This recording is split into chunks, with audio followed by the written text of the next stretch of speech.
You know that feeling, right? It's late, you're exhausted, but you find yourself just scrolling, mindlessly scrolling deep into the night when you know you should be asleep.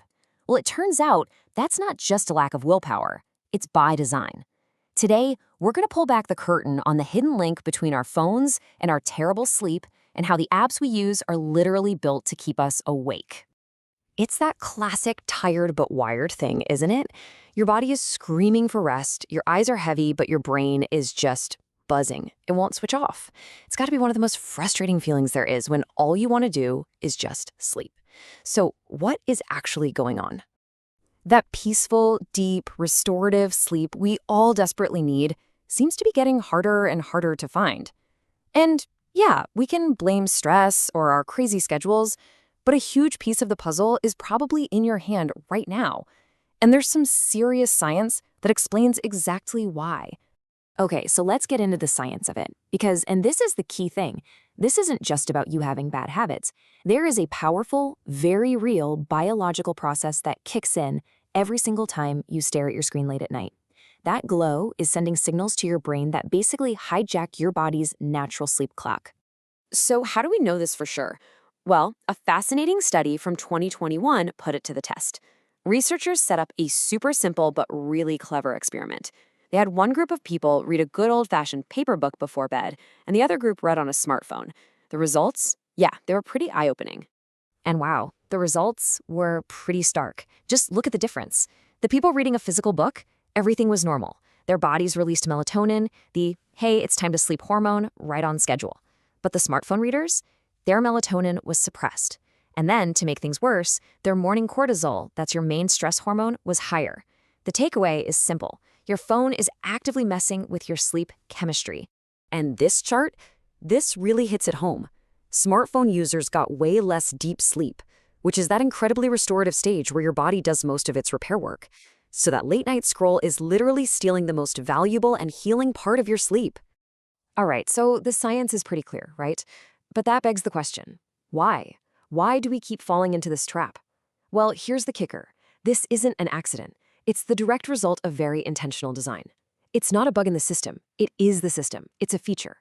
And this quote from the European Digital Rights Network, man, it just nails it. The whole goal has shifted. These apps aren't just tools to help us anymore. They've become these incredibly sophisticated systems designed to manipulate us, to keep us hooked. And there's a name for this whole strategy. It's called addictive design. Think about it.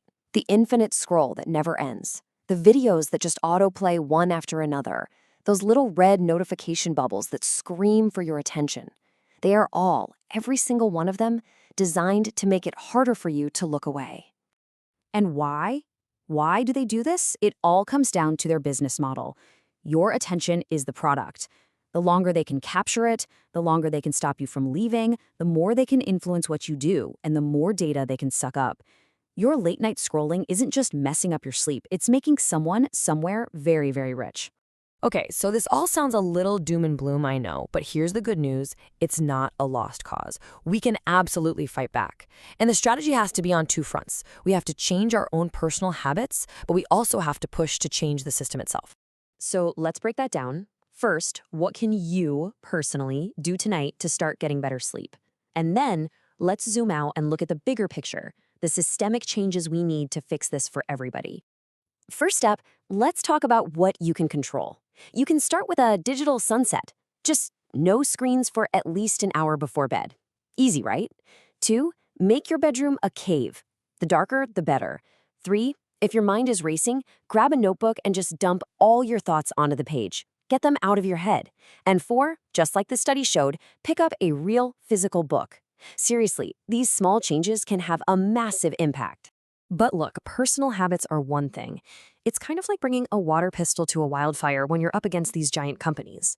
That's where step 2 comes in, systemic change. Imagine a world where companies are legally required to design for fairness, where they have to prove their apps aren't manipulative, where notifications are turned off by default and you have to choose to turn them on. That's the world we need to fight for. So as we're wrapping up, I want you to think about the bigger picture here. This really is about so much more than just getting a good night's sleep. As important as that is, this is about something way more fundamental. I mean, really think about it. When our online world is built to exploit our psychology, it chips away at our ability to choose freely. This isn't just about being tired. It's about who's in control. It's about reclaiming our focus, our autonomy, our very freedom of choice. And let's never forget what's on the line. I love this quote from Stanford neuroscientist Dr. Andrew Huberman. He says it all. Sleep is everything. It's not a luxury. It is the bedrock of our physical and mental health. It is absolutely worth protecting. So that's the question I want to leave you with. In this world that is literally engineered to steal every last second of our attention, what is a good night's sleep really worth? And what are we all willing to do together to get it back?